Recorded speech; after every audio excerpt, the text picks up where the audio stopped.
তো আসসালামু আলাইকুম গাইস, সবাই কেমন আছেন? আশা করি সবাই ভালোই আছেন, কিন্তু আমি ভালো নেই। আজকে আমার সাথে মর্মান্তিক একটি ঘটনা ঘটে যায়। এই যে ছোটো বাচ্চারা দেখতেছেন, এই বাচ্চাটা আমার ঘর থেকে ফোন চুরি করে দৌড় দেয় এবং এই লোকের কাছে এসে আশ্রয় নেই। এই লোক কী করে ড্রামের নিচে ছেলেটাকে লুকায় রাখে। তখন আমি যখন এসে লোকটাকে বললাম যে একটা ছেলে ফোন নিয়ে দৌড় দিছে, ছেলেটাকে কি আপনি দেখছেন? তো সে তখন বললো যে না, আমি দেখি নাই, কিন্তু আমরা স্পষ্ট ওইখান থেকে দেখছি যে ছেলেটা এই ড্রামের নিচে ঢুকছে।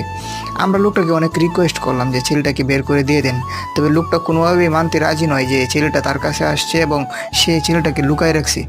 লোকটা কোনোভাবেই স্বীকার করছিল না যে ছেলেটা তার কাছে আসছে, সে ঢামের নিচে লুকায় রাখছে।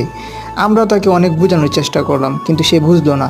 অবশেষে অনেক বোঝানোর পর তাকে রাজি করালাম যে আমরা ডামটা একটু চেক করি, ছেলেটা যদি না থাকে তাহলে তো আর আপনাকে কিছু বলবো না।